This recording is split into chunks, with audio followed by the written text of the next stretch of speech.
Hello, everybody. Thank you for coming to this graduate studies lecture series event tonight, which this particular guest, Martin Berger, is being hosted by Visual and Critical Studies program, I'm proud to say.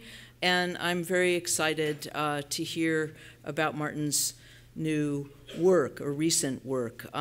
As many of you know, Martin Berger is professor and chair of the History of Art and Visual Culture program at the University of California at Santa Cruz. And his work focuses on gender and race and explores the power dynamics of identity formation in a range of visual genres, including photography, film, architecture, and oil painting. He analyzes how representational practices negotiate with norms of social subjectivity. While Martin is specifically concerned with disempowered social subjects, his scholarship foregrounds the role visual culture plays in the validation of social hierarchies and privilege. In other words, instead of focusing on how images shape our notions of femininity or blackness, he explores how visual culture conditions our understanding of being masculine and white. Concerned that historically scholarship about representations of disempowered peoples has inadvertently reinforced the perception that empowered identities are fixed or even natural, he illuminates the constructed and fluid nature of dominant social positions.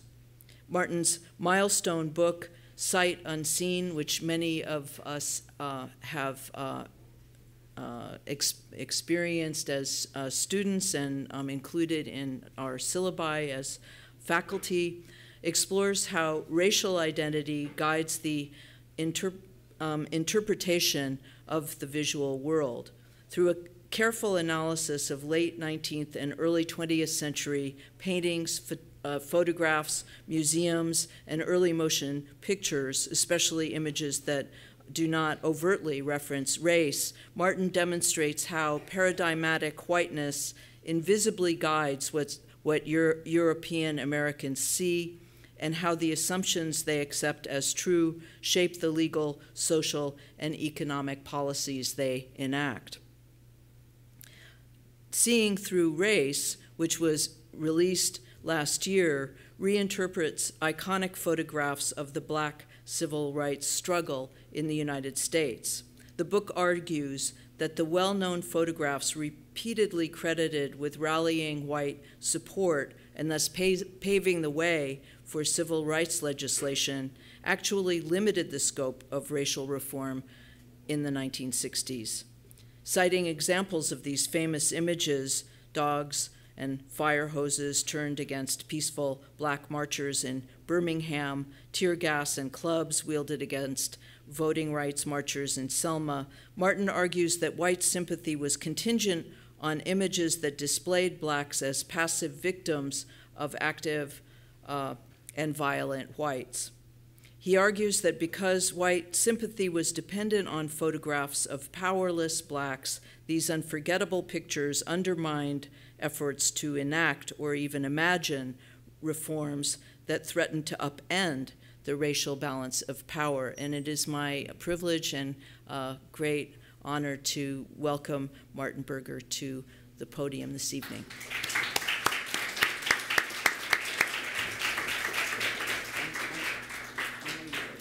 But I hope that didn't get any harder to hear. Thank you. It's always great to be at CCA because I always have such smart audiences, so I'm happy. I will have lots of time for questions at the end, so I hope you will save them up and have lots to say. And just let me thank Tirza for the very kind introduction and for the invitation as well. Early in the winter of 1963, Dr. Martin Luther King Jr. met quietly with a group of prominent civil rights activists to discuss prospects for a major protest in Birmingham, Alabama. Birmingham was then known as the most racially segregated city in the South, a community where by law and custom, blacks were confined to separate and inferior jobs, schools, restaurants, theaters, recreational facilities, public transportation waiting rooms, and most famously to the back of the bus. Called Birmingham by many in the movement, the city had witnessed more than 24 bombings directed against prominent black leaders and institutions since the close of World War II.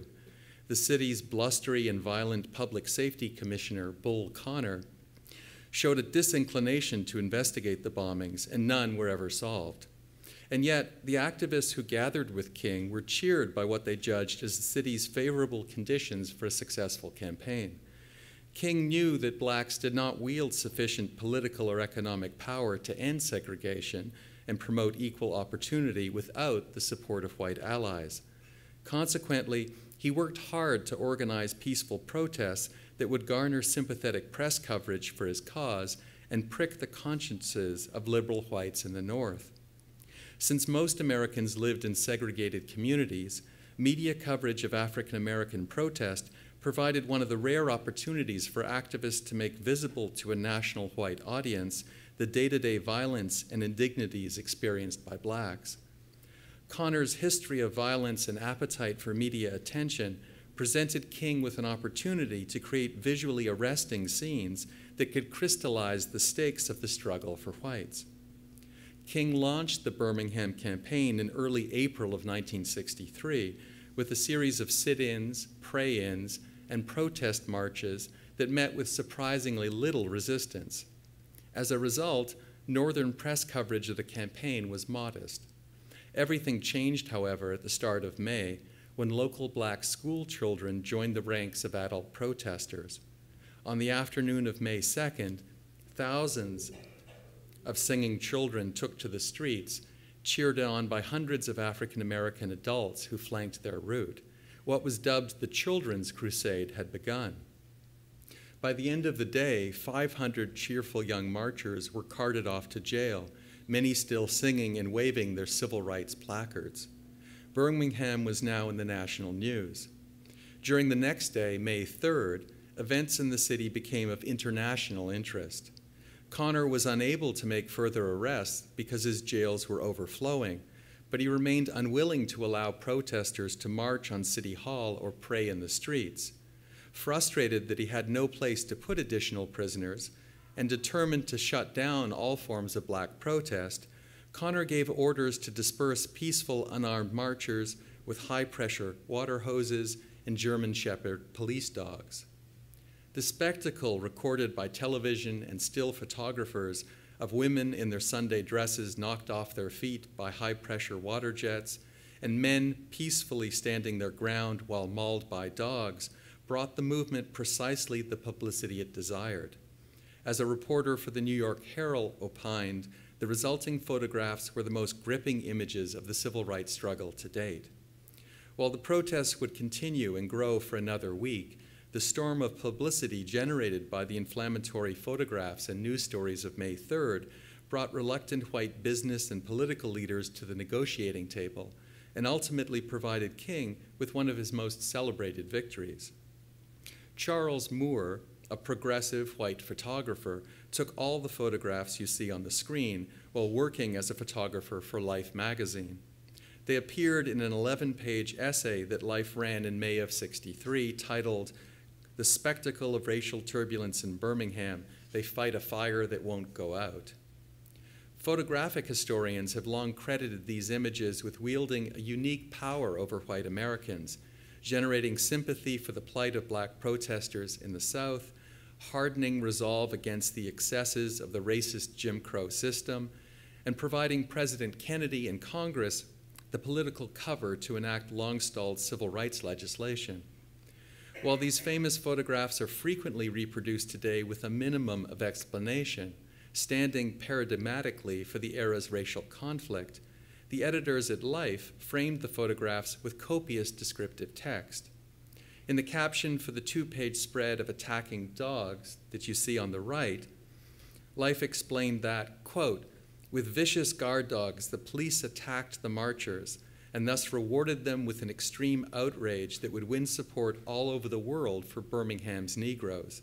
If the Negroes themselves had written the script, they could hardly have asked for greater help for their cause than Connor freely gave. Ordering his men to let white spectators come near, he said, "I want 'em to see the dogs work," close quote. The description concludes by noting that this brutal scene is the, quote, attention-getting jackpot of the Negro's provocation, close quote. Note how the description juxtaposes the portrayal of whites who fight and attack with blacks who require help and are brutalized. The text guides reader interpretation by suggesting a contrast between the activity of brutal white policemen and the inactivity of peaceful black marchers. In the estimation of the magazine, white actions better served blacks than anything African Americans themselves might have scripted. That the article focuses on the subject of white agency is apparent even in its subtitle, "They Fight a Fire That Won't Go Out," which frames whites as the scene's active players, given their metaphoric battle against the black fire with their water hoses. Echoing the coverage in Life, mainstream media outlets routinely cast black Birmingham protesters as the hapless victims of violent whites. They reported on youths hit with firemen's hoses, and here I'm quoting from 7 or 8 different sources, as flattened, sent sprawling, spun head over heels, sitting passively, swept along the gutter by a stream of water, cut down like 10 pins, or flung into the air like sodden dolls. A white Birmingham native recalled how Connor's fire hoses sent, quote, black arms and legs jerking like those of puppets on a string, and bodies cartwheeling across the grass like scraps of paper caught in the wind, close quote. The extent to which editors went to acquire the desired shots of passive blacks is illustrated by rare newspaper production photographs from the New York World Telegraph and Sun preserved in the Library of Congress. A United Press International photograph of black spectators watching the chaotic aftermath of the KKK's bombing of the 16th Street Baptist Church in September of 1963 retains an editor's grease pencil cropping marks appearing above the head and below the shin of the boy on his knees. The lower bodies of the 2 figures directly behind the boy have been airbrushed out, and the figures on the left cropped so that the image of the boy praying in isolation could illustrate an article published in the paper on September 16th. In removing the 4 standing figures and any ambiguity of meaning conveyed by their facial expressions, gestures, and poses, the manipulated image delivers a resonant scene of blacks brought to their knees before the violence inflicted by whites. In the coverage of Birmingham in the white press, reactionary whites are cast as agents of progressive social change, helping the cause, as Life put it, despite their obvious desire to preserve the racial status quo. In contrast to the model enshrined in much 19th and early 20th century imagery, wherein whites are the agents of social changes they supported, Life's photo essay illustrates Southern whites as forceful actors who inadvertently enact changes they were determined to prevent. This tendency was not confined to Life. In a meeting with civil rights leaders in the White House's cabinet room in June of '63, President Kennedy remarked to the assembled group that Bull Connor has, quote, done more for civil rights than almost anybody else, close quote. The journalist and historian David Haberstam, well known for his coverage of and sympathy for civil rights, claimed in 1967 that, quote, in retrospect, it was not so much Martin Luther King who made the movement go, it was Bull Connor. Each time a bomb went off, a head smashed open, the contributions would mount at King's headquarters, close quote. Given the option of crediting the advancement of civil rights to Southern blacks, with whose struggles Northern whites were becoming increasingly sympathetic, or to Southern whites, with whose violence these same Northerners were losing patience, European Americans consistently chose the latter group. Within months of their publication, Moore's photographs of Birmingham were among the most widely reproduced images of the civil rights struggle. For millions of Americans, the photos distilled the essence of the conflict in Alabama and throughout the South into a few iconic scenes. Moore's stark images of Birmingham joined other key photographs of civil rights, the dazed freedom riders kneeling and standing around their firebomb bus near Anniston in 1961, black students pursued by mobs of white classmates outside of the previously segregated Little Rock High School in 1957, and dignified lunch counter protesters weathering verbal abuse and physical attacks in Jackson in 1963. Each of these iconic photographs depicts a distinctive act of protest, and yet they nonetheless all display a shared dynamic of white-black relations. In each photograph, the restraint and disengagement of black protesters are contrasted with the violent aggression of white attackers. It's my argument that the presence of such a passive-active binary served as a gatekeeper for policing the eligibility of images for inclusion in the canon of civil rights. With great consistency, those photographs that most effectively stirred the consciences of Northern whites routinely cast African Americans as the passive and hapless victims of active and violent whites.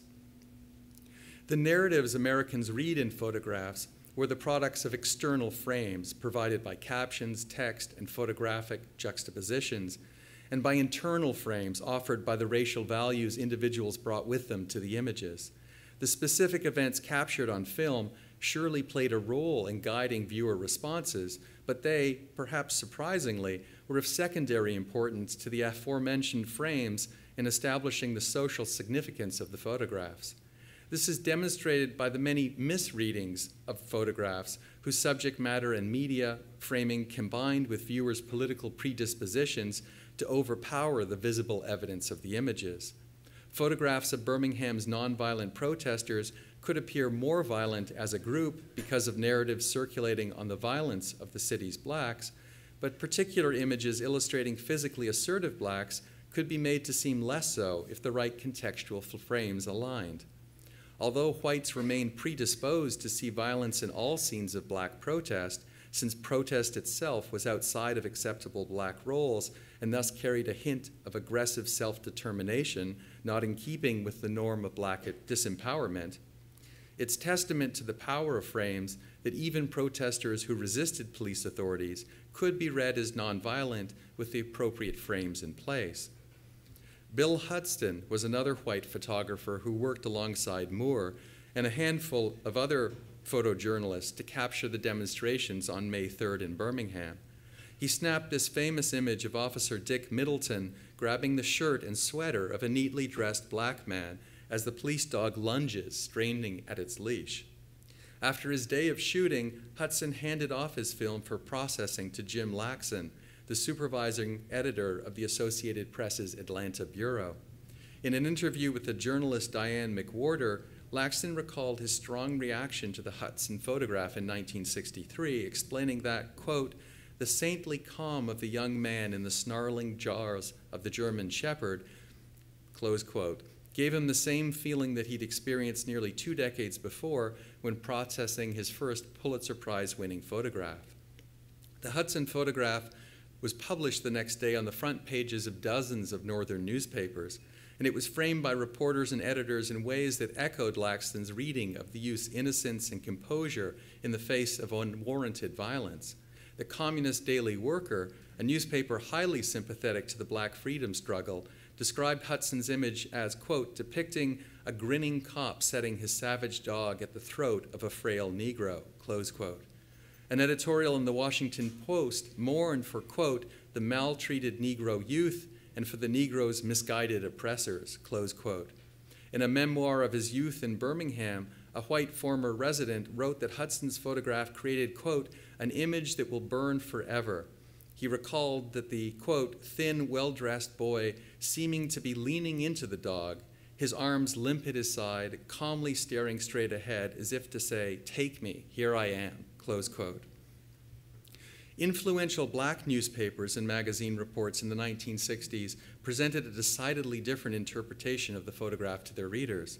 Unlike white publications, reticent about interviewing black protesters or even identifying them by name, black media outlets routinely publicized the feelings, motivations, and identities of blacks pictured in civil rights imagery. The black press identified the unnamed civilian in Hudson's photograph as 15-year-old Walter Gadsden. We know from a lengthy article in the national black periodical Jet that Gadsden was not a student demonstrator that day in May, but rather a curious bystander who went downtown to check up on his protesting schoolmates.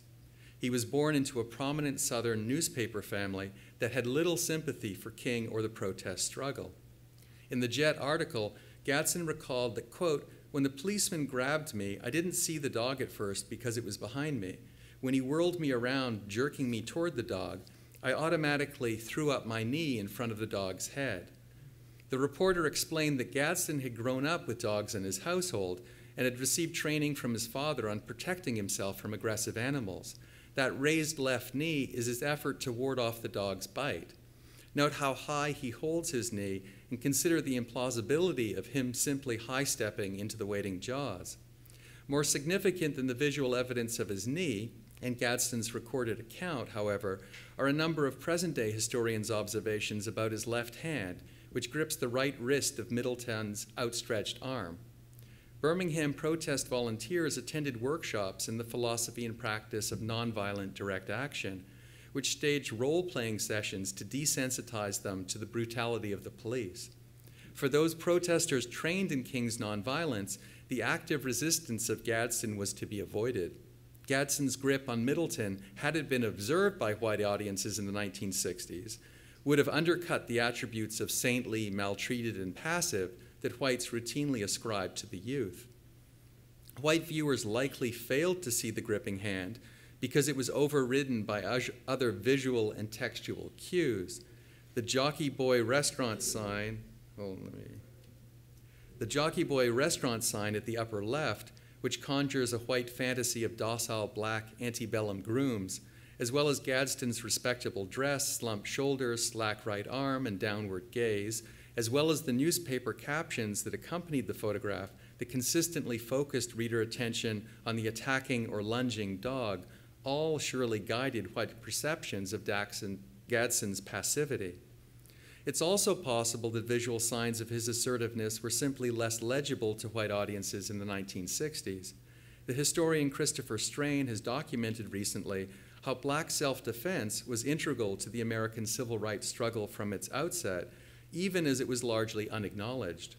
Strain traces the importance of self-defense in the era prior to the rise of the Nation of Islam and the rhetoric of black power, and also suggests how journalists, historians, and even some activists were blind to it in their eagerness to categorize all acts of black protest as either violent or nonviolent. It seems plausible that Americans at the time simply failed to register how Gadsden acts in self-defense in the face of obvious aggression, for they had been conditioned to read black protest in either-or terms. Confronted with an ambiguous image, many white viewers simply edited out the visual evidence that contradicted their preferred reading of black protest. Jet's reporter seemed amused that a photograph of an untrained bystander actively defending himself produced, quote, "a perfect picture of nonviolence in action, a tight-lipped, grimacing youth passively submitting to the vicious brutality of a Dixie policeman and his dog," close quote. While this misreading of the Hudson photograph was an accident that inadvertently aided the civil rights cause, we know that protest leaders took advantage of the propensity of whites to misread the actions and motivations of blacks. Wyatt Walker, one of King's chief aides in Birmingham, noticed that the white press was unable to distinguish between curious black bystanders, unconnected to the movement, and trained protesters dedicated to the cause. To make up for the modest number of protesters willing to march at the start of the campaign in early April, Walker determined to send marchers out only when black crowds were present. As he recalled of the white press, quote, "all they know is Negroes, and most of the spectacular pictures printed in Life and in the television clips had the commentary, Negro demonstrators, when they weren't that at all," close quote. Despite what we might reasonably assume was the importance of visual evidence in molding viewers' understanding of the photograph and events in the street, white perceptions of Birmingham were generated through a race-based lens only loosely tied to the objective inventory of visual evidence. While historians of the events in Birmingham can readily point to photographs that display other roles for blacks and whites, such marginal images were much less frequently reproduced by Northern white papers in the 1960s, or, for that matter, included in present-day photographic histories of civil rights.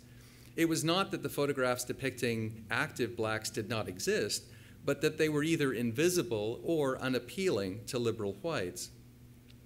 Immediately following the Moore photo essay on Birmingham, the editors in Life included this one-page article entitled "Query for Southern Whites, What Now?"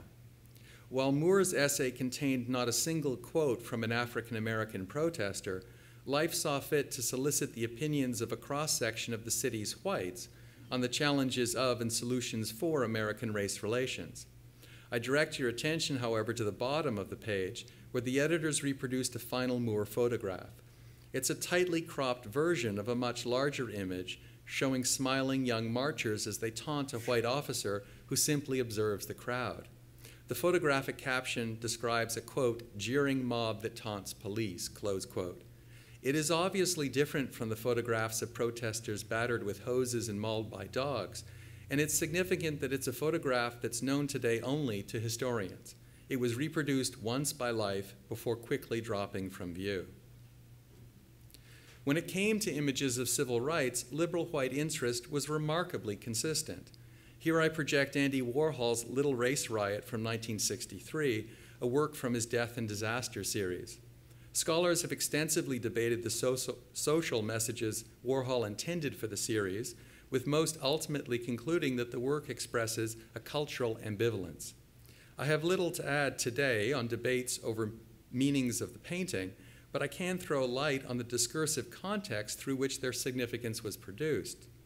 Note that of all the images available to Warhol in the media, he picked ones that had a particular built-in meaning for whites.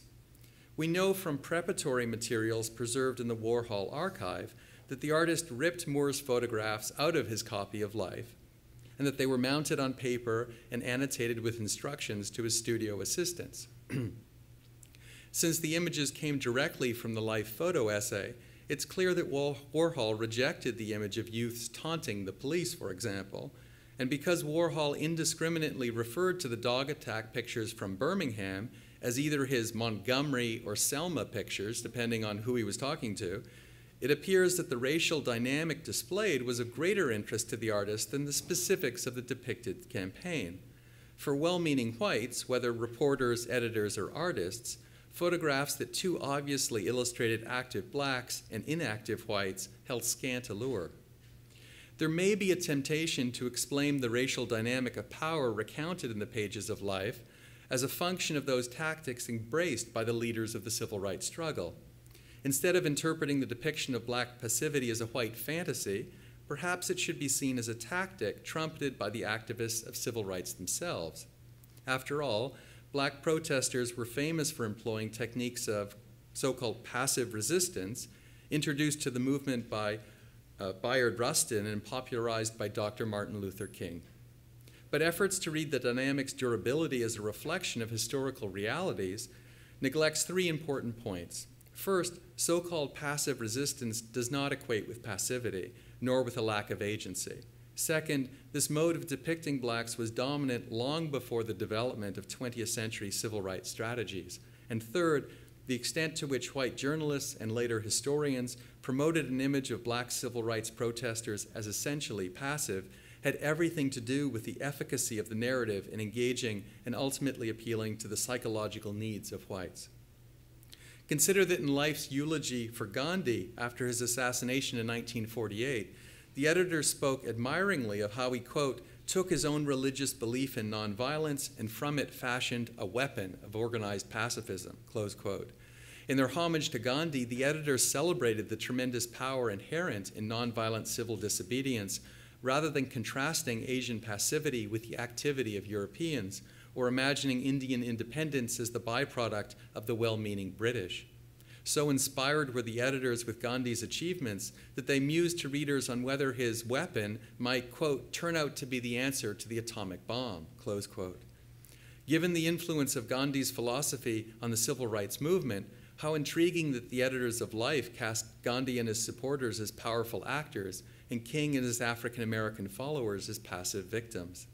There's no doubt that civil rights organizers countered on the brutality of police chiefs and the hostility of governors to create newsworthy spectacles, much as Gandhi himself counted on the overwrought reactions of British army and colonial officials. But as King himself stressed throughout his career, nonviolent protest was a decidedly active strategy. Typically shunning the term passive resistance, which appeared frequently in the white press, King instead referred to his approach as nonviolent direct action. To his followers, he explained that, quote, "Our weapons are protest and love, and we are going to fight until we tear the heart out of Dixie," close quote.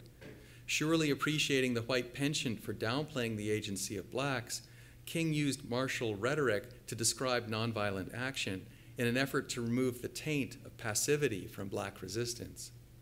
It would be easier to argue for how the rhetoric of black passivity expressed in the white media of the 1960s reflected the choices of African Americans if such 20th century representations of blacks did not hew so closely to 19th century prototypes.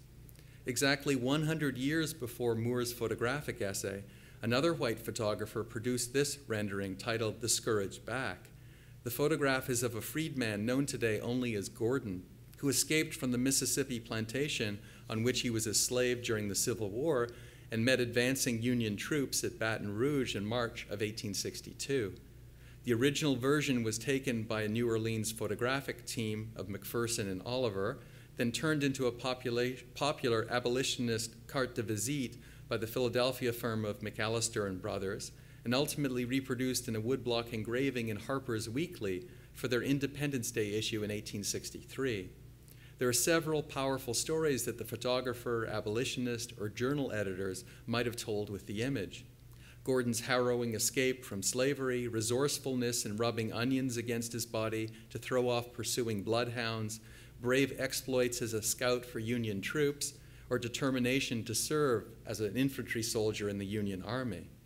If the photograph had been conceived as a portrait, any one of these narratives might have been told, but this was clearly not the case. Contravening conventions of portraiture, Gordon's torso is bare, he is without identifying props or setting, and his facial features are subordinated to the vivid whipping scars across his back. The photograph more closely resembles period anthropological studies, which frequently focused on the body of non-white subjects for the sake of revealing some larger racial or social truth to white scientists and citizens. By foregrounding Gordon's scars and by titling the abolitionist carte de visite "The Scourged Back" and the article in Harper's Weekly, "A Typical Negro," viewers were encouraged to equate the sitter's identity with his victimization.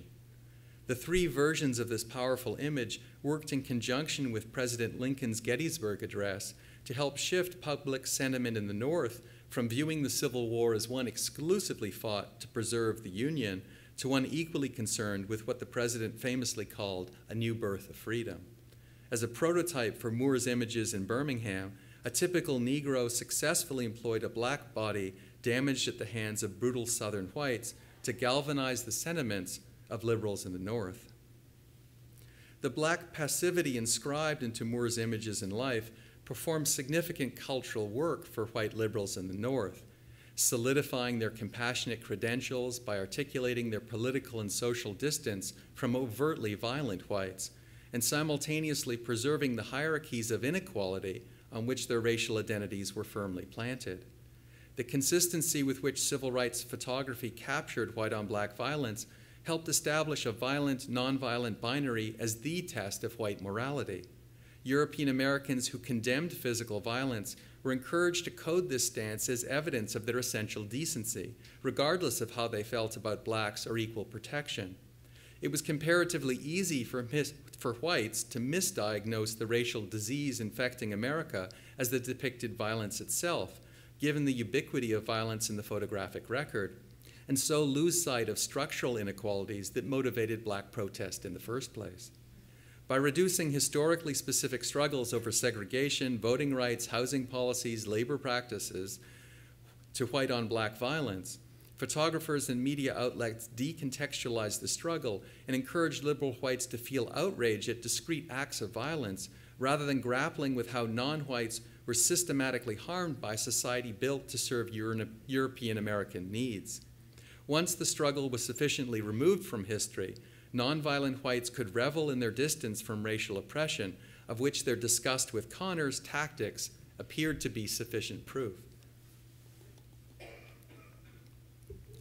The degree to which Northern whites needed to decontextualize racial struggles before they might empathize with the plight of minorities is made apparent by their reaction to civil rights protest in the North. As the historian Adam Fairclough has thoroughly documented, one of King's biggest failures came just 2.5 years after Birmingham, when the civil rights leader moved into an overpriced, dilapidated apartment in Chicago's West Side slums to publicize a new initiative to win housing and economic reforms for the city's African-American residents. Working with local community groups, King's Southern Christian Leadership Conference organized a series of multiracial marches against the Chicago Real Estate Board, specific real estate agencies, and Mayor Richard J. Daley. In virtually every white neighborhood through which the protesters passed, large angry crowds of residents wielded rocks, bottles, and obscenities. This slide shows a group of such counter-protesters in one of the white working-class Chicago neighborhoods through which King marched in the summer of 1966. And you need to remember, it's particularly revealing to see someone holding a swastika just a generation after the end of the Second World War. Much more remarkable than the resistance of working-class whites to black civil rights is the near-total collapse of support among King's liberal white backers once protests began in Midwestern and Northeastern cities. The liberal Catholic Archbishop of Chicago, John Cody, had a letter read at the Soldier Field rally that kicked off the summer phase of King's Chicago campaign in July, pledging that, quote, "Your struggles and your sufferings will be mine until the last vestige of discrimination and injustice is blotted out here in Chicago and throughout America," close quote. By August, 1 month later, Cody was sufficiently concerned by the peaceful marchers and the violent counter-protests that he urged, quote, "with a heavy heart, that the civil rights marchers had a serious moral obligation to halt," close quote. Robert Johnson, International Executive Board member of the UAW, who 5 months previously had declared, quote, "the UAW is in this thing all the way," close quote, also asked King to reverse course once the extent of the turmoil in Chicago became clear. Protests set in the North allowed Northern media outlets to make, protests set in the South allowed Northern media outlets to make selective use of scenes of protesting blacks to foster liberal white sympathy in the North. When the protests took place far from their readers, editors were able to ignore those scenes likely to inflame Northern whites. Black protests in the North were vastly more challenging to sell, since they forced liberal whites to confront unmediated scenes of black action and agency in the streets. In Chicago, unmistakable black activism effectively prevented the emergence of Northern white solidarity with blacks. Listeners today are likely to interpret the failure of so-called progressive whites to act in ways consistent with their beliefs as a normal, if unfortunate, response to the real-life complexities of their era. After all, it's obviously easier to know intellectually which course of action is consistent with one's beliefs when events are safely distanced by geography or time. When a conflict is experienced up close and the stakes more personal, emotion tends to trump belief. For many of us, disappointment with the white reaction may be mitigated by our sense that liberal whites in the North at least espoused a rhetoric that valued equal treatment. If most period whites remained unable to act on their beliefs, it is surely worth acknowledging that they saw merit in a rhetoric that contained the seeds for making American society more just. The impulse to mark distinctions between progressive and reactionary whites is deeply ingrained in the narratives of civil rights. During the 1960s, conservative whites saw in the divide a political gulf between those who supported states' rights and regional customs and those who advocated federal intervention. Progressive blacks found in such divisions reassuring proof that the conflict was not black versus white, but between those who believed in ideals of freedom and equality and those who did not. And, as I've suggested, liberal whites regarded the rift as one that marked their moral distance from whites who advocated or accepted violence. Given the many groups with a stake in highlighting ideological distinctions separating whites, period observers and historians have tended to exaggerate the depths of the divisions, with few considering the social repercussions of the race-based values all whites continued to share.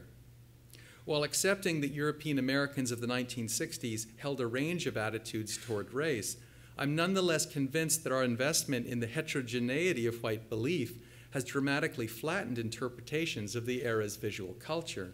As a kind of interpretive counterbalance, it is essential to consider how those values shared by whites in America of the 1960s guided the cultural work of Moore's images and other white photographers, rather than simply offering one more articulation of how the photographs marked ideological differences among whites.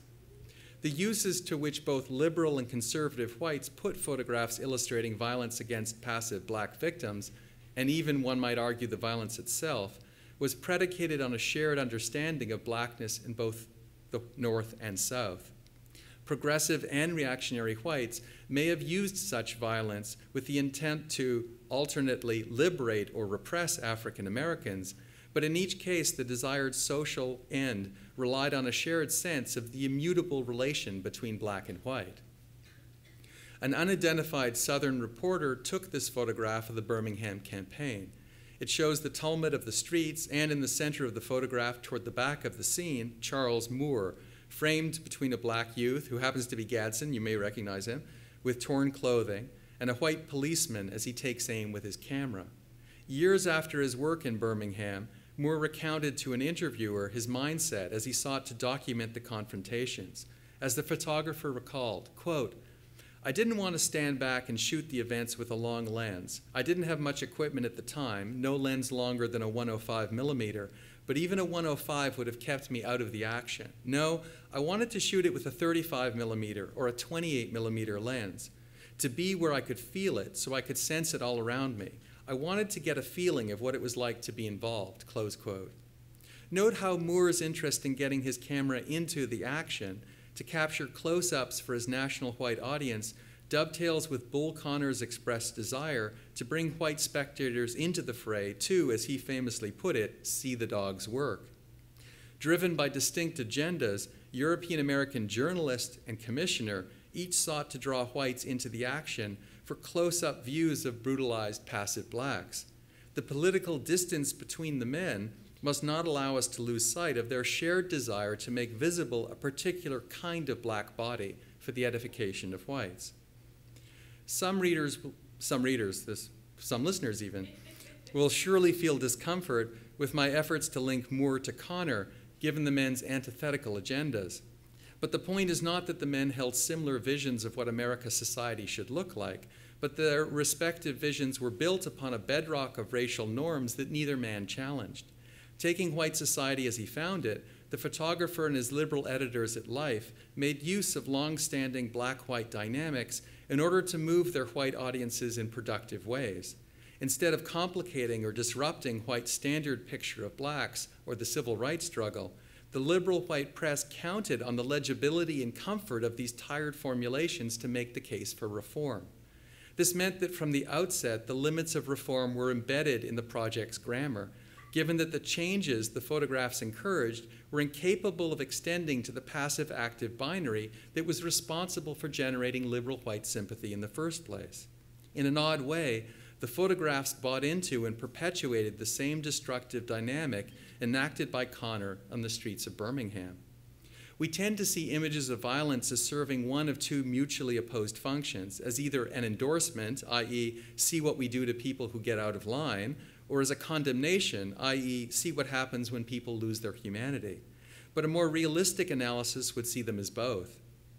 America has a long and troubling history of lynching, in which mobs worked with the tacit approval and often support of authorities to torture and kill a victim outside of the legal system. Up through the early decades of the 20th century, gruesome photographs of lynching victims circulated freely in American society, even as postcards sent to friends and family through the U.S. mail, as racist endorsements of white power.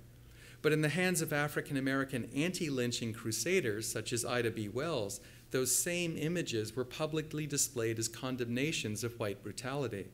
Since the photographs were identical, it seems inarguable that some of those who viewed lynching postcards and some of those who viewed anti-lynching tracts surely had the opposite emotional responses than the presenters intended. It is difficult then to see any photographs depicting the abuse of African Americans as wholly benign.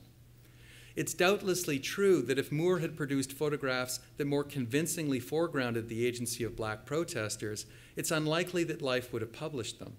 If Life would have published images that more directly communicated to whites the active role blacks took in tearing down segregation, it's unlikely that they would have generated sympathy for blacks among a significant percentage of northern whites, or aided the passage of civil rights legislation. Had such progressive images been created, appropriately captioned, and published in a popular venue, they would surely have proven counterproductive in the short term, unnerving northern whites, leading them to feel greater sympathy for southern whites, and quite possibly smoothing the way for Alabama's governor to have deployed National Guard troops in defense of Birmingham's segregationist ordinances. While appreciating that whites could have theoretically made and published photographs that came closer to representing the activeness of blacks within the struggle, I am aware that no published images were likely to have worked as quickly in improving the day-to-day lives of blacks. Despite chastising whites for downplaying the agency of his protesters, King, too, needed and appreciated the kinds of images that Moore produced. And yet, I have little doubt that images forcefully depicting black agency in the mainstream press could have helped usher American society into a new racial era by chipping away at the long-standing orthodoxy that confines people of color to play marginal roles in the American drama, and that ensured that their voices went unheard whenever they too obviously rejected their assigned place. As we have seen, not only did the photographs of the white mainstream press not tamper with this orthodoxy, but it counted on its existence for generating white goodwill and ultimately legislative reform. While imagery of empowered blacks in the popular press would have paid off only in the long term, it could have aided in the process of eliminating the ideological terms that made both prejudiced beliefs and unjust laws appear natural and right.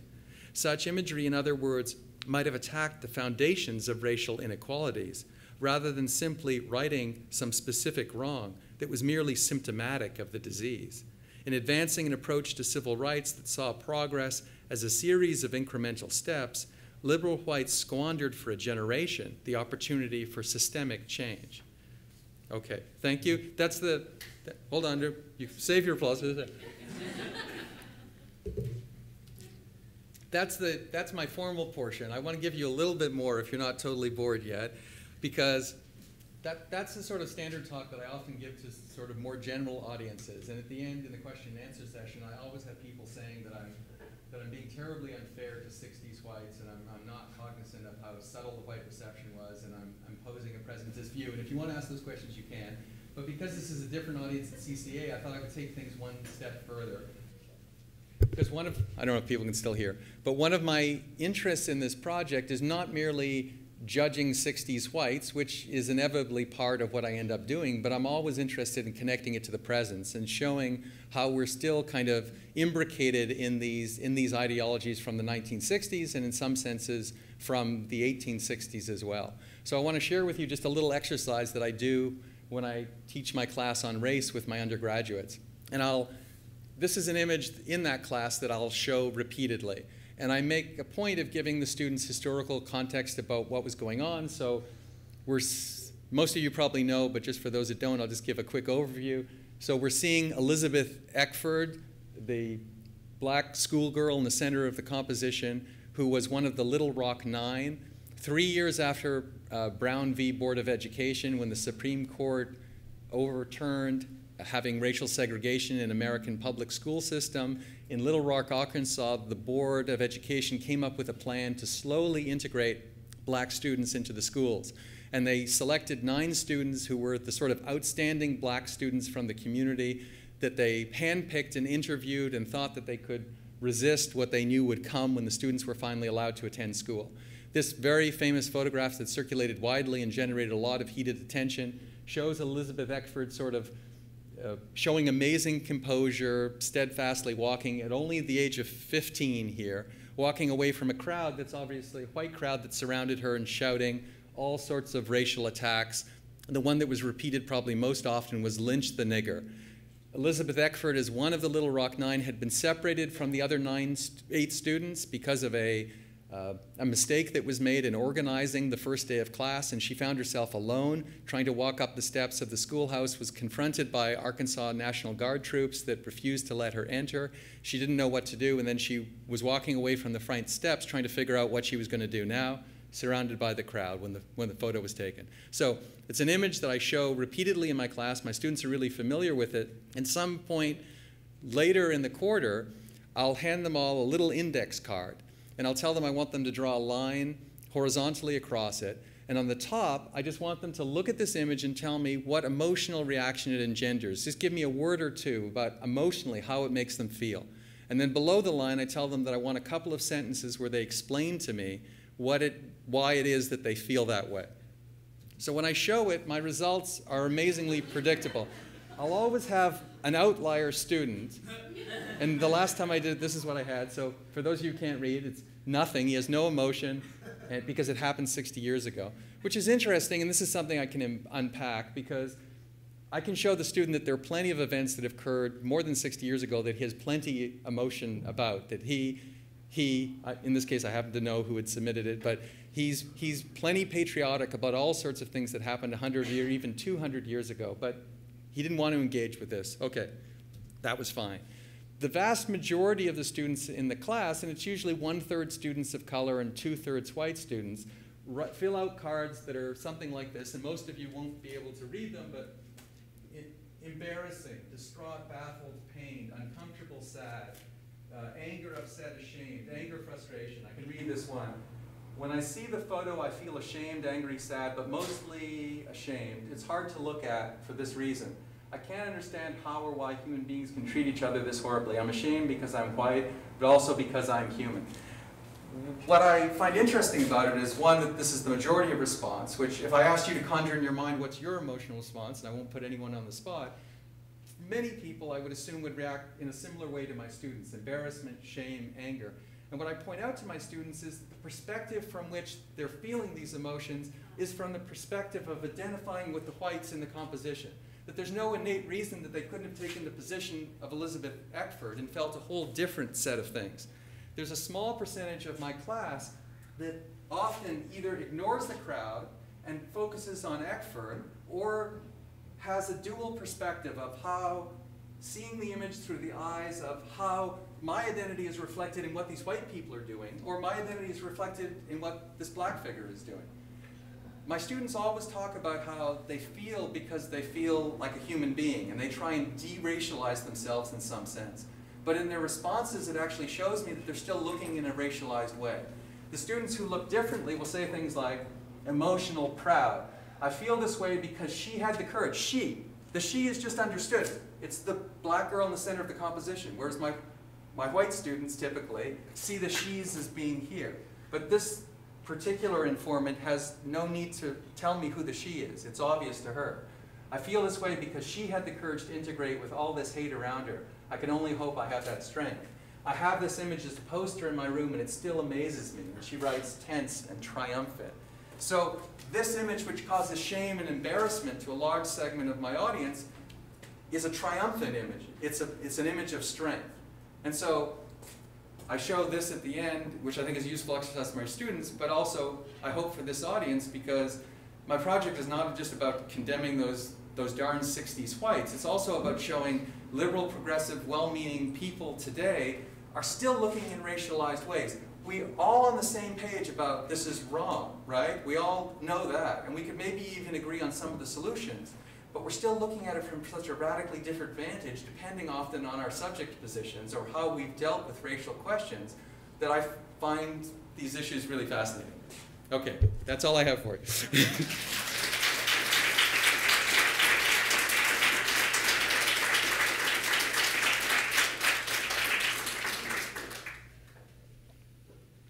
I would be happy to take questions.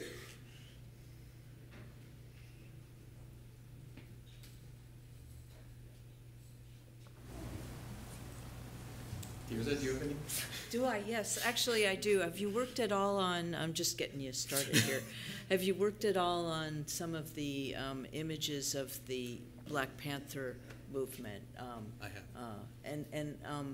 And how do you, how do you compare your approach to those images and their sort of rhetorical work to the images that you talked about today? The last chapter of this book project deals with the images that weren't published, which is a little harder to talk about what wasn't published and why I think it wasn't published. But one of the arguments I make in the book is that there were hundreds and thousands of photographs taken of the civil rights movement, and even a well-educated American today can rarely come up with more than a dozen. Or let's say, if you don't want to put it that way, that all of us can conjure up a dozen or 2 dozen images, and they're probably the same of those hundreds of thousands that were taken. So I was interested in going back into the archive and looking at all the thousands of photos that I could see that weren't shown, and then to try and talk about why they weren't used, or why they were used in the black press and they weren't used in the white press, because there was really a radical different way in which the white and black press was telling the story. But what I was also interested in that final chapter is the way certain, what I think of as civil rights images, were written out of the canon by being framed in other ways. So for instance, I have a long discussion of Tommy Smith and John Carlos in Mexico City in 1968 on the Olympic medal stand giving the Black Power salute. In a lot of ways, that's a perfect civil rights image. It's nonviolent, it's peaceful, it's making a symbolic statement, it's trying to do so that'll garner attention in front of news photographers, knowing that change is only going to come from this kind of image circulating. The image itself was far too famous and far too inflammatory for the white press not to reproduce it, but they framed it in such a way that it seemed to have nothing to do with civil rights. And in that chapter, I have what I think is kind of an interesting comparison between the ways in which the European press, which didn't have the same investment in American politics, was trying really hard to understand what Tommy Smith and John Carlos were up to. And in America, all of their interviews, and they gave many long interviews, were taken out of context with little snippets that just make them seem like crazy, wild-eyed radicals of the kind we need to fear.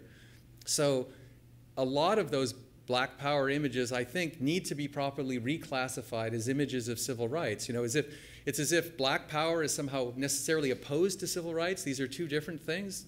Often they were seamlessly wed together, but because of discursive frameworks that whites used to sort of police the border between civil rights and Black Power, because they needed to see a separation, those images are rarely included in stories of civil rights. They seem to be of something else, but they're very much just an extension of civil rights, not this utterly new thing, in my estimation. Yeah?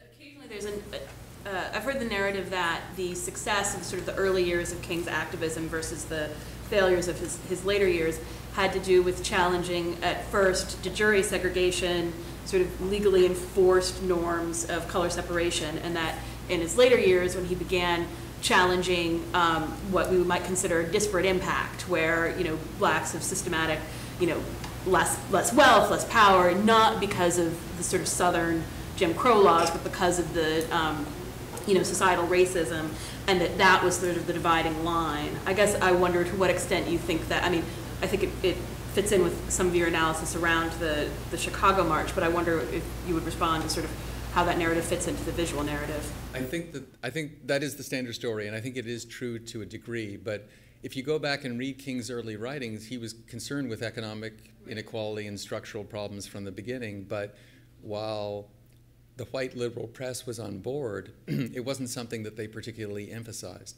So I think that as King became a more threatening figure as the civil rights movement went on, he was presented in a different way, and those earlier statements about economic equality then got trotted out, and then he became a little more fearful. It was only the black Muslims that made King still safer, but by the end of his life, when he was against the Vietnam War, which was, really led to the collapse of white support, and when he was taking the protest to the north, that was a huge mistake. And King knew the risks. There were heated internal debates that were going on within his group about whether we should take it to the north.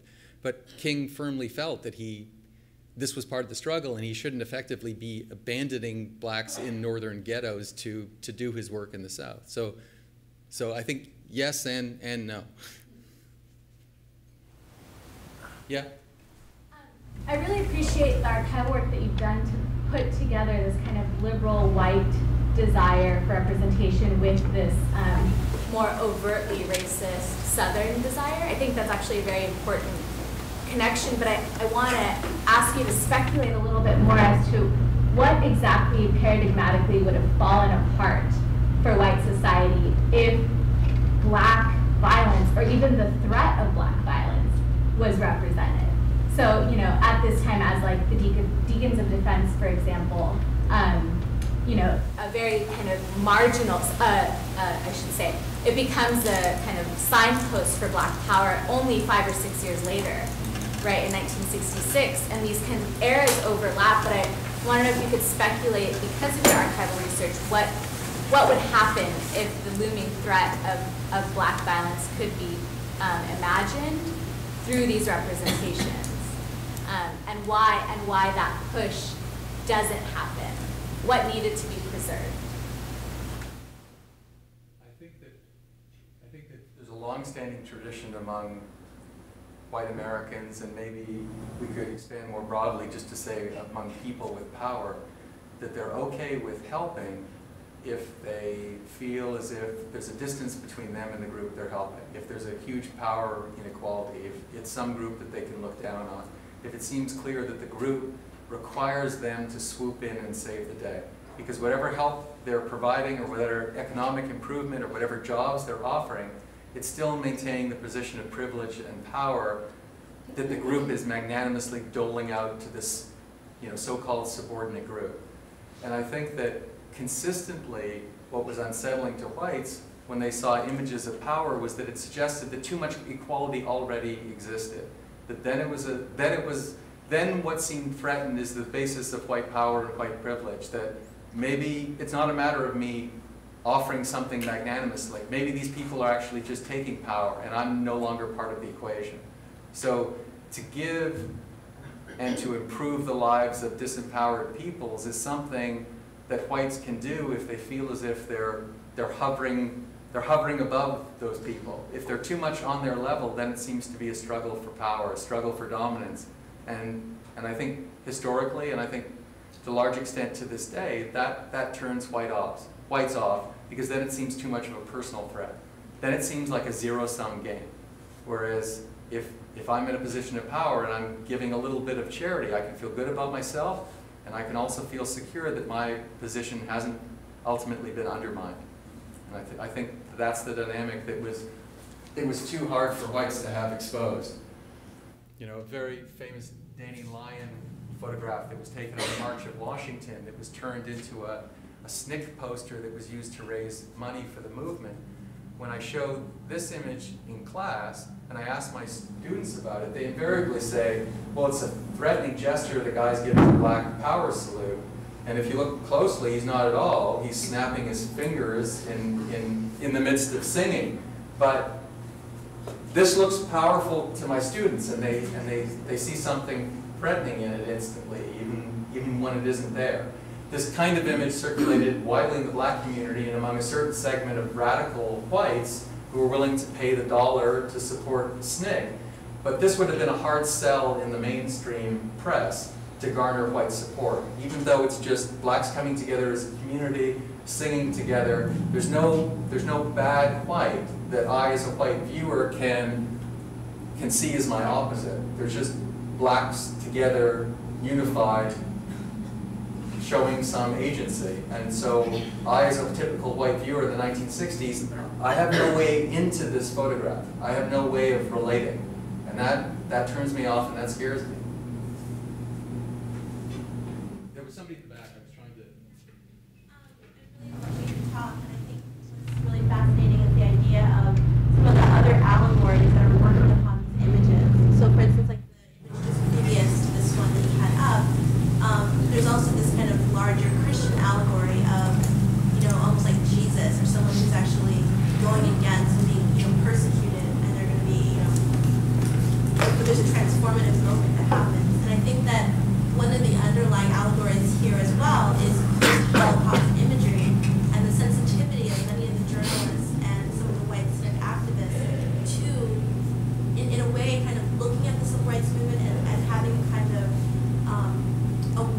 that this could have been the reaction of, for instance, German Jewish groups that could have, if they had been able to mobilize in this way or been able to like stand up. So there's kind of, I think some of the framing of the imagery has a lot to do also with like showing passive and aggressive structures, how to actually create an allegory for how other violences could have been escaped or stopped in a new way. And I think that some of the, like even the fact of seeing the poster over the last 2 weeks, I really had a chance to think about Holocaust imagery and like how sensitive people would be to reproduce that imagery on a throwaway poster that you would encounter. Like to have Holocaust bodies, encountering them in the hallway in a classroom would be like not okay. But this imagery is really interesting how it operates as kind of both fantasy and nightmare, and it really doesn't really obey the rules of some of this other kind of genocide imagery. Even for like the duration of how long you have the slide up, it's just fascinating to think about how much that can really kind of sear into people. It's really potent material. And I'm wondering, in terms of your own work, do you ever connect some of this work to kind of looking at like the presence of Jewish activism in this work and the way that people were really kind of living out some of their own, being like the first generation since the Holocaust to be able to enact civil rights, really trying to rectify some of the wrongs from like 20 years prior. I think that's a great observation, and the only way in which I've dealt with it is kind of tangentially, because I was interested in the ways in which in the American press we moved in just a couple of years from showing Jewish Holocaust victims as weak, emaciated figures who'd been acted upon to these heroic fighters in Palestine who were then fighting for independence. So I was interested in the way in which the American press could allow this group who was distanced enough to transform themselves just in the space of 5 years, basically, from passive victims to these heroic fighters. So that's the only degree in which I've done it, but I really like your point about how, as a culture, we're perfectly comfortable looking at this kind of American Holocaust imagery, which we've stopped seeing, which we just pigeonhole instantly, as opposed to the sensitivity that you pointed out that absolutely we do apply to this other imagery that I think a lot of us think we need to treat more carefully. But the violent images I was showing before are pretty ubiquitous. But I really did appreciate your talk, and even seeing that image, like my mother and she segregated her high school, and an image like that, I think it's not like in the binary of the students that you had at the end.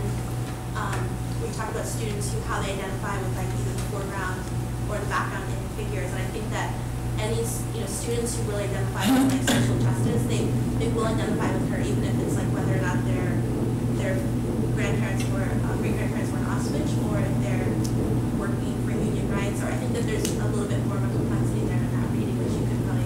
Well, the students I teach at Santa Cruz are incredibly politically engaged. They're totally on board with activism. Their hearts are in the right place, and yet that I've worked with these images in class for a while, and it tends to be a very small percentage of the self-identified white students who see through Eckford's eyes, who identify with Eckford. I haven't done scientific studies, it's not my thing, but for teaching this stuff for years, I've seen it consistently. And when I do this exercise, my students are always amazed at, well, I had perfect liberal credentials. Why is it that I was focused on those white girls in the background? And for some of them, it's kind of a revelatory moment. I know there were, yeah. Do you think a white liberal press exists today? And also, what is your impression of the photo coverage of the Occupy protests? There's a white liberal press. I mean, not much of one, a pretty denuded one. I wish the right wing was correct about all the liberal bias in the press, but I'm afraid I don't see it.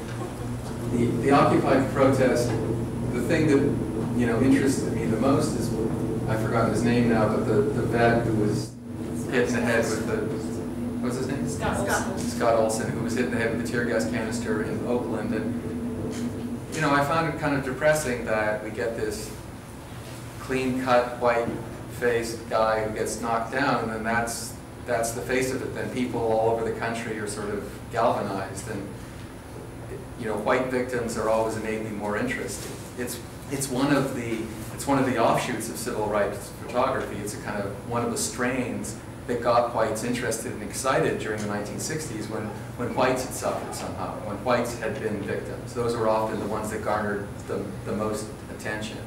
And I think it was John Lewis, but I'm not sure, but an important black civil rights activist commented that when the white kids were getting hurt, we knew we would get the coverage we wanted, and that was a reality that King and the leaders of SNCC accepted. That was the way to get into the white press, and that was the way to get at least the incremental changes that they knew these photos could achieve.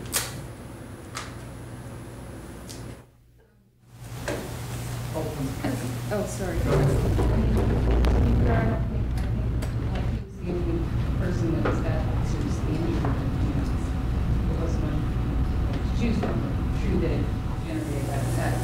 Right, but if you look at the history, I mean, I'm sure I could find news stories on a given day across the United States, and if I looked at victims that were talked about in the press, their odds of being blonde-haired, blue-eyed are a lot higher, holding everything else constant. But right. Now, the similarity that I'm interested in when you were talking about the photographs of the dogs and how attention became focused on these blatant acts of violence that were now visible, represented by police actions against the protesters, rather than what brought them out there, the systemic violence that they were protesting against. That's what I see happening to some extent in the discussion around Occupy I think that's fair too. That's a story the reporters want. They want the violent clash. They want the imagery. Yeah. They don't want a detailed article on how mortgage lending practices or banking practices are, killing the country. But that's of course what we need. The conversation about the Holocaust, comparison to the Holocaust images, and respond to the person in the back, but with the caveat that I'm not, if I understand what you're saying correctly, but maybe I misunderstood, I see it so differently. I just think that a lot of what you're saying about these images, we could also say about the images of the Holocaust. And my analysis has led me to, and recently there have been a number of really good films, for example, that have used the outtakes of the film footage of the Warsaw Ghetto, for example, to show that there was a very different image of Jewish active resistance, and that the preponderance of imagery that focused on the Jewish victimization. And I, just to go a little further and say that my analysis of post-war representations comparatively between the U.S. and Israel, my conclusion has been that American visual culture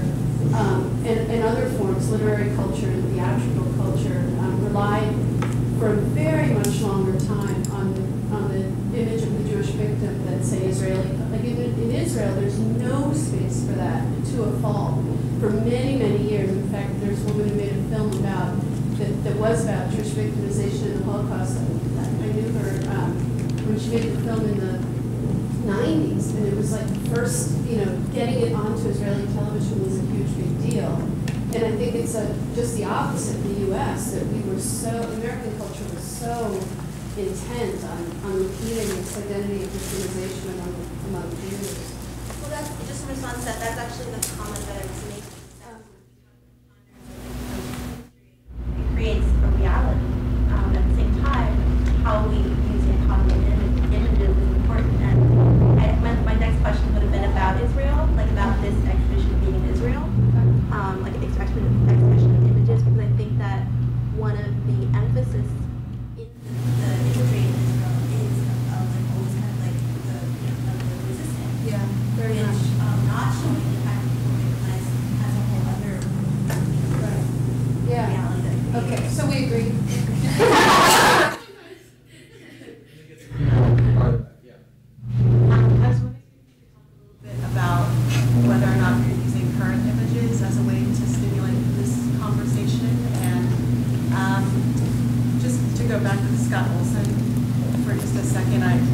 heard Robin Kelly speak, historian from UCLA, about that Scott Olson image really, part of it is like this political economy of bodies. So we might say cynically that, you know, here's this white person who's been victimized. What it opened up, if you're in that space in Occupy, it was like people have a different understanding about what sort of repression police have on people of color now. So just to not be so glass half empty, I guess.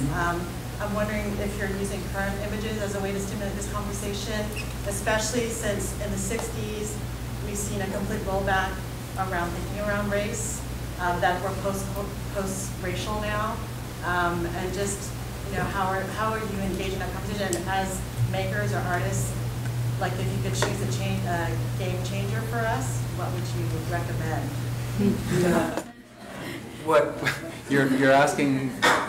What kind of imagery that's produced now changes everything? Well, do you use it? I mean, are you using sort of any current imagery as a way to stimulate this conversation? Because the conditions are different. The political sphere, the way people view race is different. It's not just individualized, one-on-one. It's institutional, it's structural, and even that realm of conversation isn't really had. So I'm just wondering if you're trying to, if there's some evolution of the conversation you're trying to stimulate too with your own students.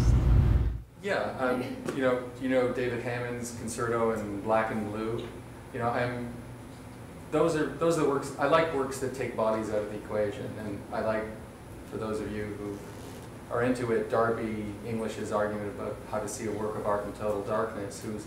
He's trying to look at so-called post-black art and to illustrate the ways in which we're too fixated on asking what's black about black art, and English wants us to acknowledge that the people who identify as black who are producing art today, blackness is one facet of this multifaceted identity, and that we need to get away from just need to get away from black and white, and I think in a lot of sense we need to get away from bodies that I think are so loaded, they're so hot for us that we don't have the ability to see beyond them. So artists like Hammond's or Felix Gonzalez Torres, who I think is amazing in talking about race and identity, who in the vast majority of his work has just taken the bodies out of the equation, and it forces you to be much more intellectual about how you're seeing interpersonal dynamics. So those are the ones that I find most productive. Yeah, I disagree. Okay. I kind of understand how taking the bodies out could be, because the black body is still in contentious territory, but I also think it's easy to fall back on abstraction and not deal with the body.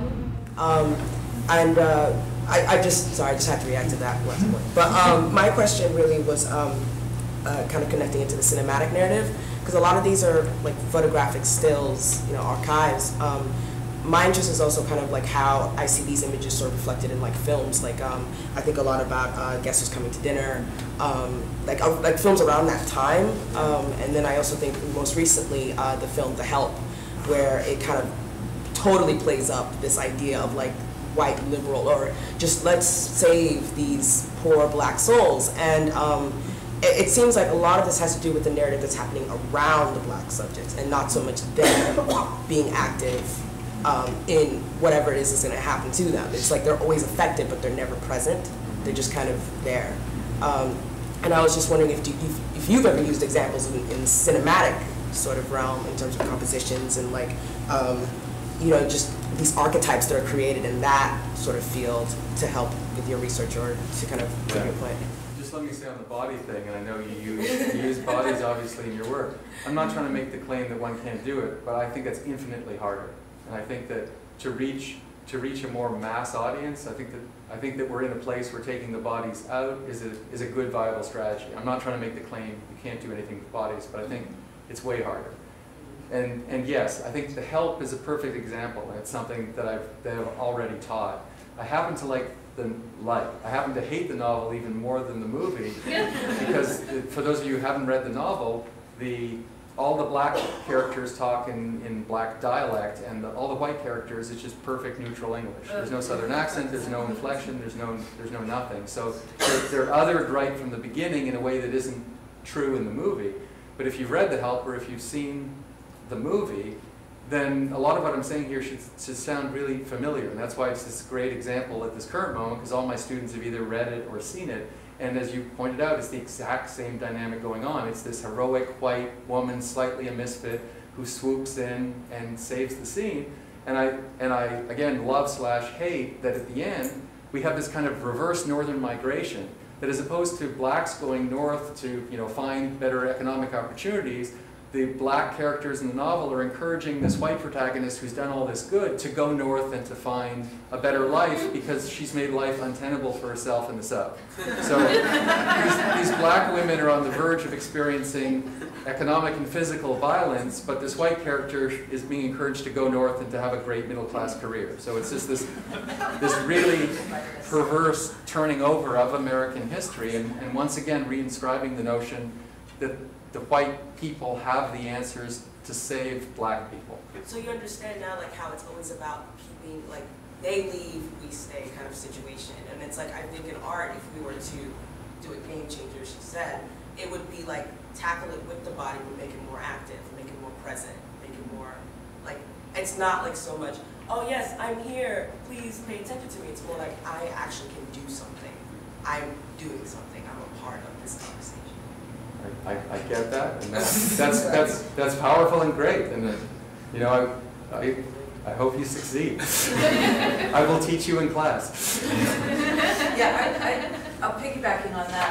I just am reminded of feminist strategies of representation in spectrums of abstraction and sort of recoding female bodies and having to bear the burden of the same kind of history of essentialist and biologically determined prejudice, right? And yet, like, there it is. It's not going to go. It's not going to go away. So like taking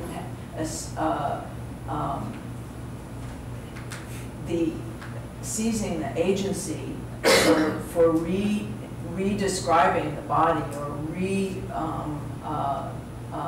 being the sort of subject rather than the object of representation, I think is a strategy that, depending on your own subject position, is still like really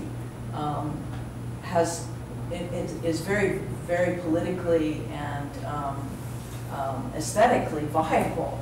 So I mean, yes, you can never erase.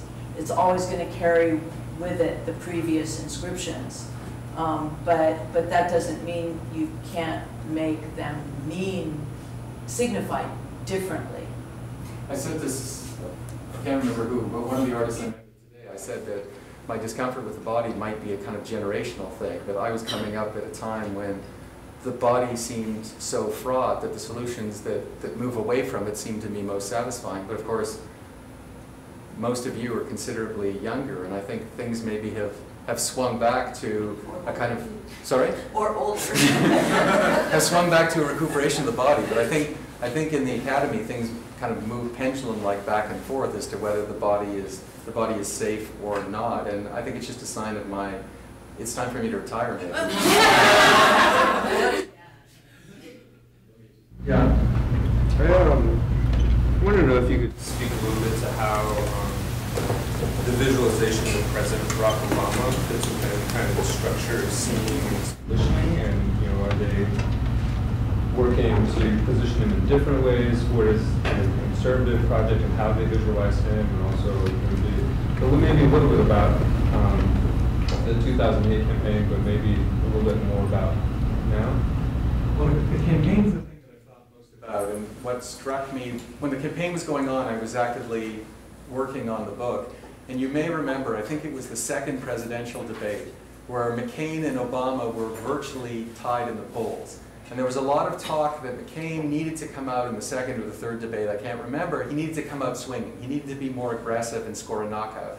And I was interested in the fact that despite both candidates being close in the polls, virtually no one was saying that Obama had to come out swinging. And why was that? Because I think everybody tacitly understood that there was no route to the White House for an aggressive black man during a debate with a white patriarchal figure. That Obama could maybe make it to the White House with his cool detachment that everybody admired, But McCain had the option of being cool and detached or being pugnacious. Obama had that option was off the table for him.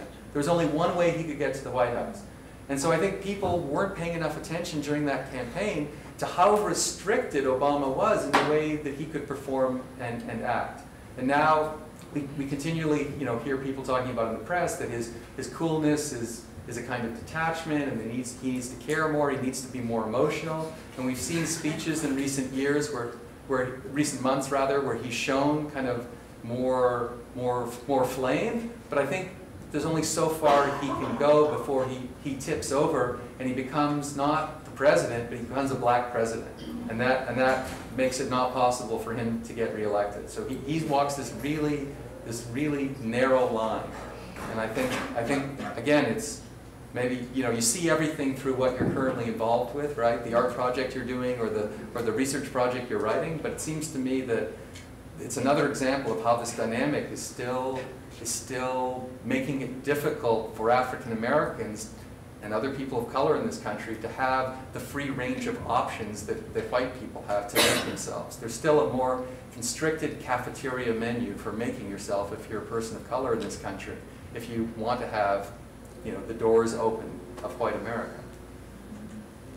I ignored you, sorry. I just had most of the images you've shown involve males, except for maybe a couple female protesters.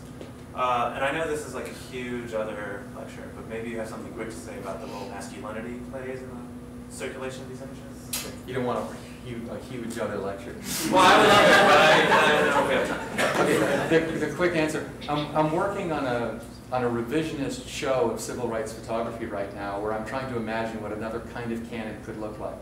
And one of the big absences is women and children in the civil rights story, at least in the canonical images, because women and kids played a huge role. The civil rights movement wouldn't have happened without them. And yet they're almost absent from the photographic images. So I want to re-inject that. The other thing that I can say about gender that I think is kind of interesting, many of you probably know that Rosa Parks was the third woman in Montgomery within 8 months who had refused to give up her seat.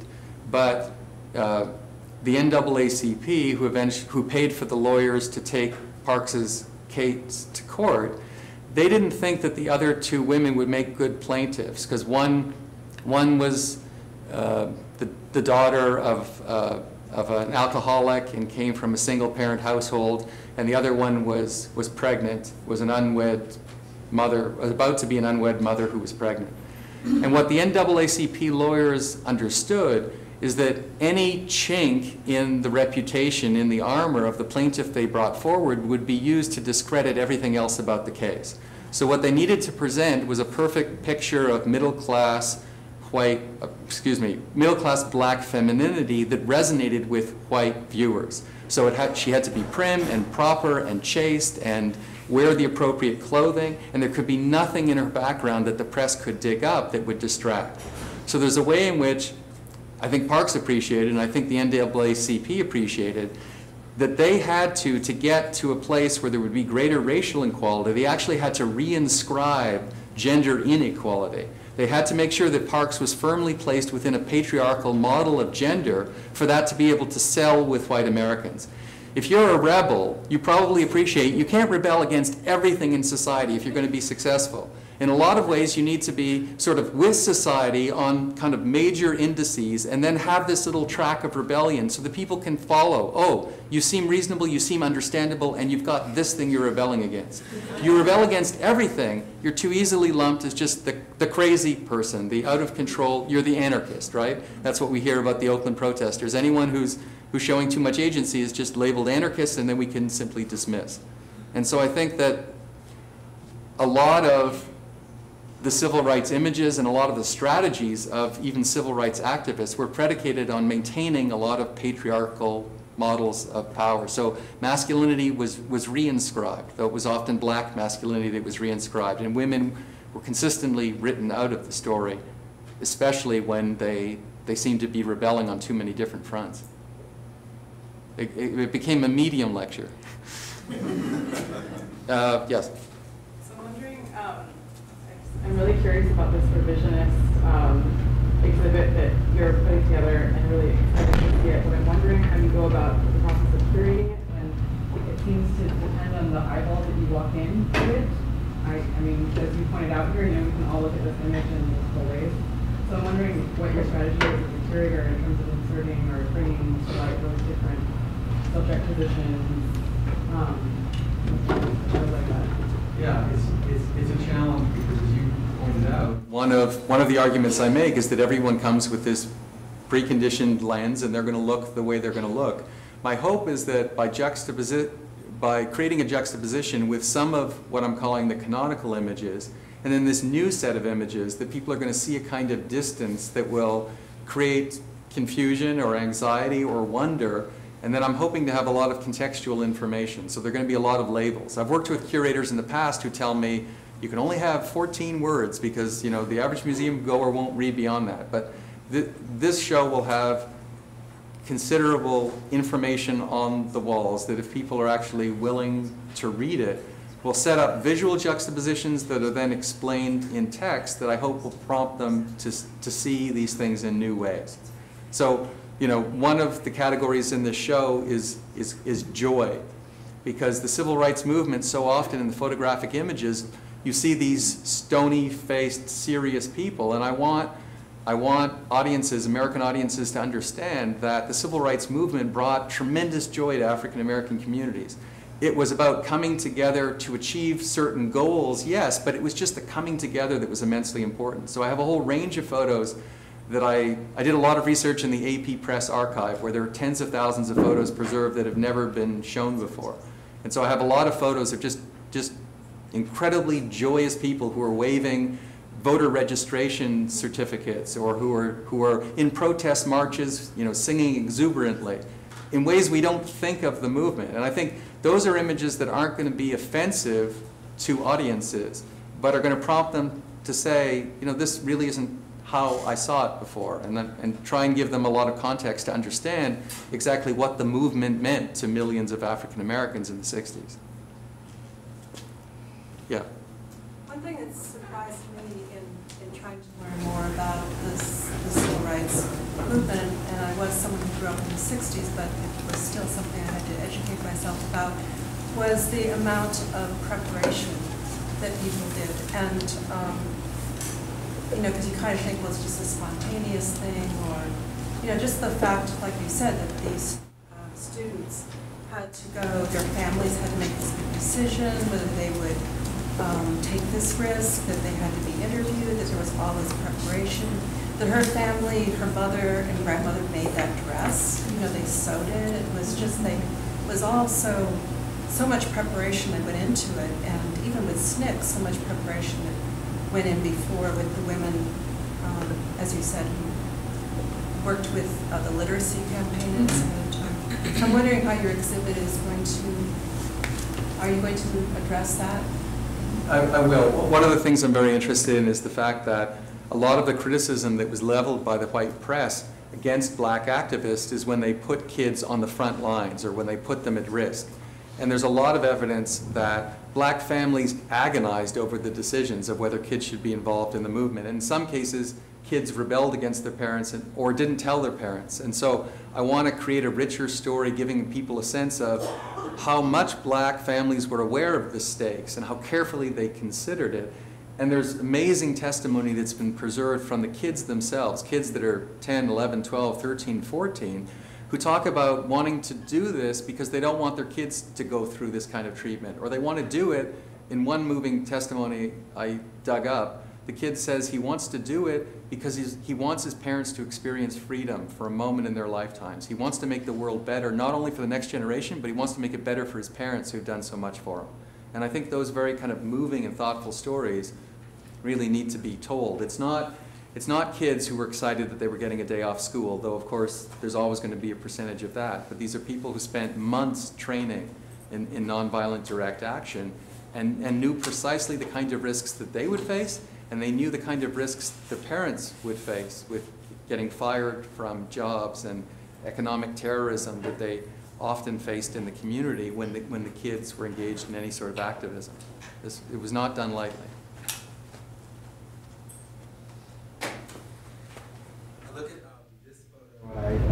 want to imagine what the feeling would be like if the black woman was replaced by a black man, like against the yelling white women. Because I like, you go back to just like a couple, just like maybe like a generation before this, when they had like the images in the paper about like, you know, black men ravaging white women in the South and using it to like propel like the lynching movement. I just want to know if you feel like during this era, do you feel like they upplayed, like they were really careful with capturing this image with the black woman, with the white woman to play up the sentiment that it would like, you know, would play up instead of getting with the black man in the picture, because, you know, just raise.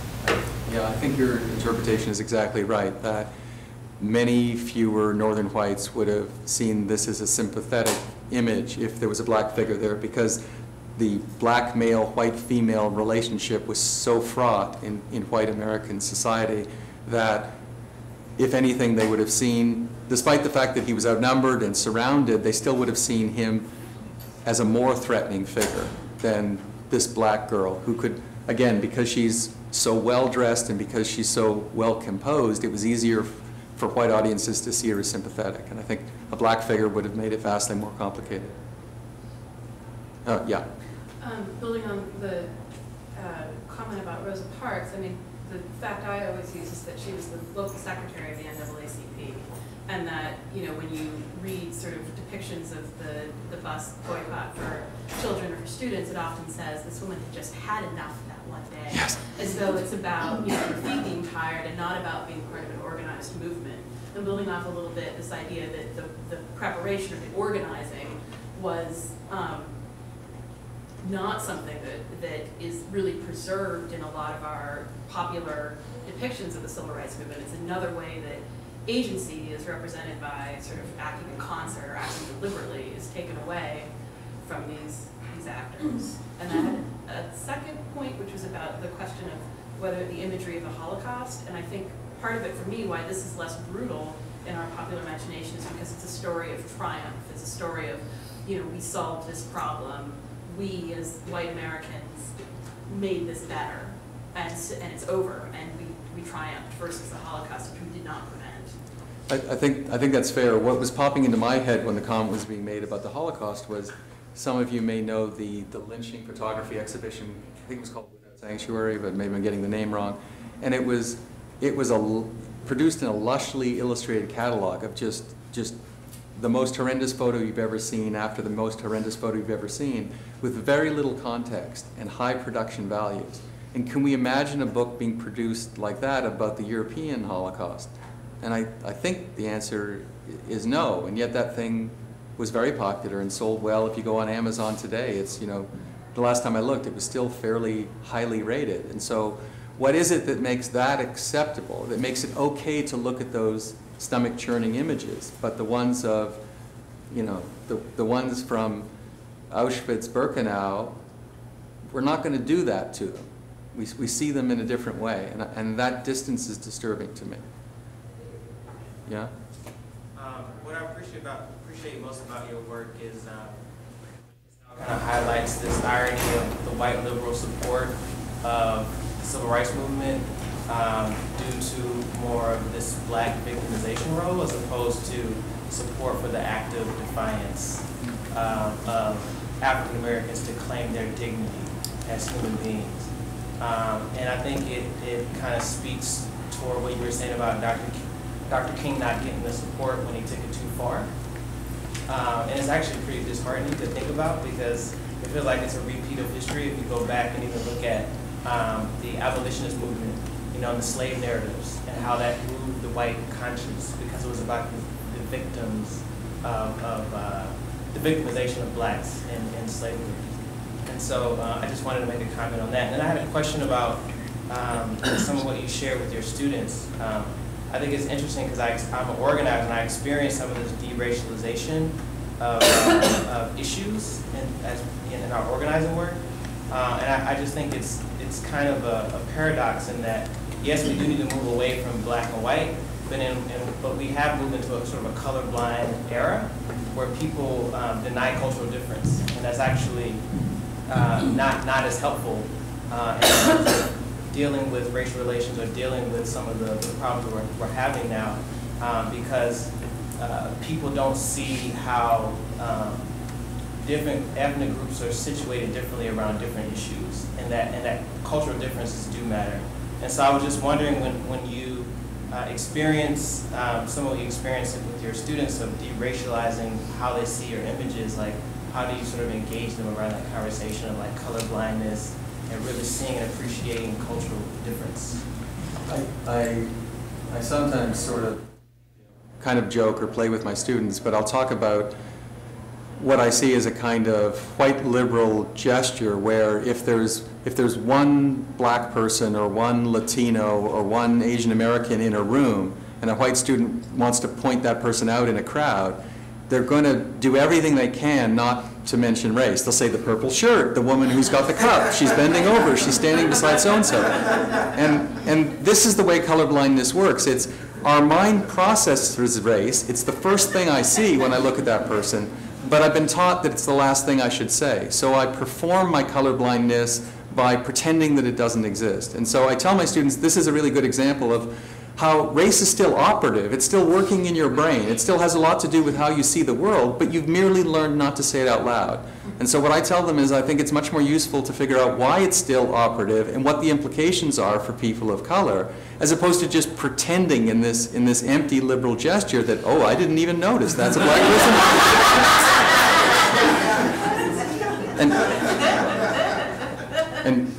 And on the 19th century question, I think you're totally right. I think there's a way in which these things have recycled. Some of you may know, because my training is originally in the 19th century, but there's a very famous abolitionist daguerreotype called the branded hand, where this abolitionist called Jonathan Walker, a white guy, he tried to help 8 black slaves in Florida escape in the 1840s. And he was caught and brought back, and his punishment was, he was put in jail, but part of the punishment was that he got an SS branded into his hand, which was for slave stealer. And then he became the most popular speaker on an abolitionist circuit in the Northeast once he got out of jail. And he could be on a stage with Frederick Douglass, and the newspaper reports would say, Jonathan Walker is coming to town. And then way, way down the article it would say, and Frederick Douglass will also appear. That this guy who was not a slave a day in his life, but who got this brand, could pack them in. And he raised a fortune for abolitionist causes. And the actual slaves with whom he shared the stage were, yeah, they were there too, but it was this white guy who had suffered. And after the speeches were over, he would sort of go around to the crowd and he would show his hand. And this would amaze and impress people because it was a sign of how good a person he was, that he had suffered like this, Christ-like, for the sake of black Americans. So again, very, very similar and similar priorities. Well, just one little comment about the Holocaust. Because it seems like it's a conversation that could be one of your longer lectures, is just that we're not really talking about the historical arc in either case and what happened both immediately before in America, the relations between black and white, and 100 years before and the end of slavery, and then the arc of both German history and Jewish Christian history in Europe. And so it's kind of hard, I think, to really do justice to a comparison of 1960s Holocaust versus black-white imagery without talking about those histories. But actually what I'm really interested in hearing you talk about is what sorts of depictions.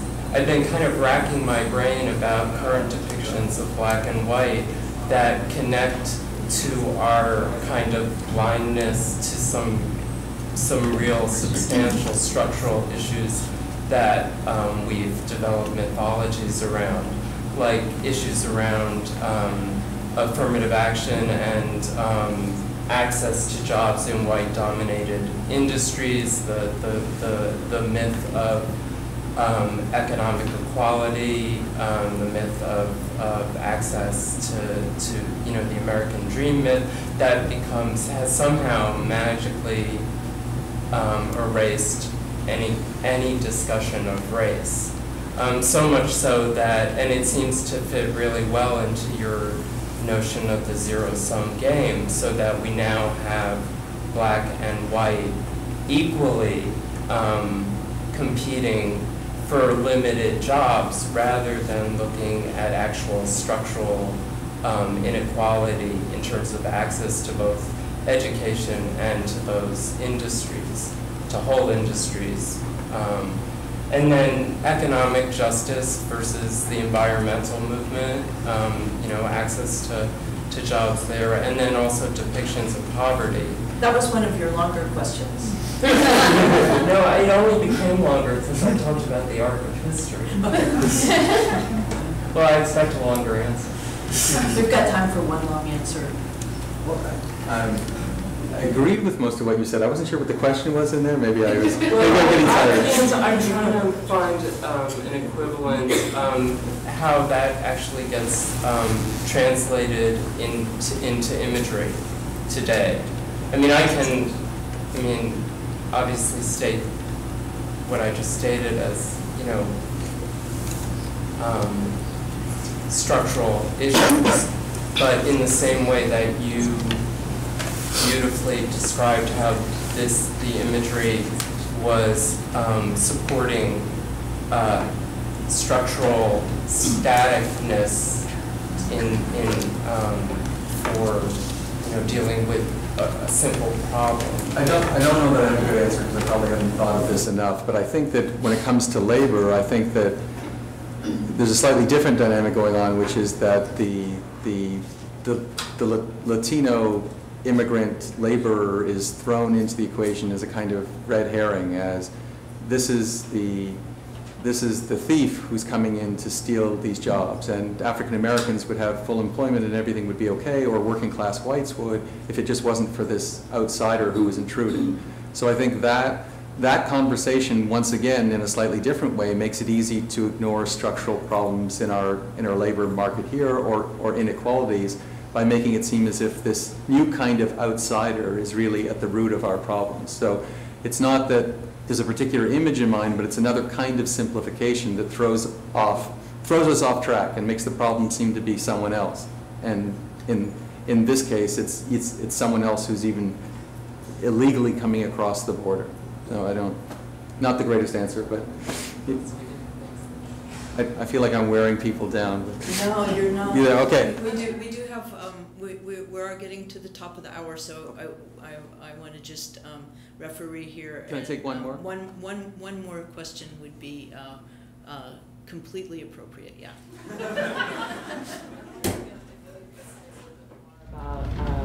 About other ways of looking at these images that take us outside of the black-white binary and kind of maybe starts to break down these, like, what are really impossible purities, like what happens when when the racialized identity aren't so clear, or perhaps there's... What happens when the racialized identity what? Aren't so clear, aren't so easily labeled as black or white. Or we're talking about your students when they were looking at these images that they were identifying themselves as black or white, either how they were looking or what they were writing on the cards. So I'm just curious about the response of, like what happens when we have other shades of people, other color or mixes looking at these images, or perhaps images that are representing people that aren't so clearly black or white. I think that, people in the last few decades have productively discussed the way in which the black-white binary, not just in America, but in academic scholarship, is limiting. And obviously, we need to break it down. We need to get away from it. We need to see the kind of richness. And I think all of that is true. Most of my work is personally focused on white and African American, which might in some sense be part of the problem. But I've consistently been interested in the ways in which students who see their identities as being not black or not white still tend to align themselves somewhere along that axis. And I don't mean that I don't mean that it's necessarily a choice, but I mean that they feel an obligation, depending on the environment in which they're in, to align somehow. And again, in my experience, most of the students who don't see themselves as black that I've had in class, given this choice, are more likely to project themselves into the place of Elizabeth Eckford, because they see themselves as more closely aligned and they see their identity complicated in ways that are more representative of what's going on with Elizabeth Eckford. You know, I think all my students of color appreciate whiteness in the 1960s as this kind of monolithic oppressive force. And I think it becomes really difficult for them, regardless of their self-identification, to not see that as the polar opposite by which blacks are defined, and in some sense by which they're defined. Okay, I want to thank you very much. You were very engaged and attentive.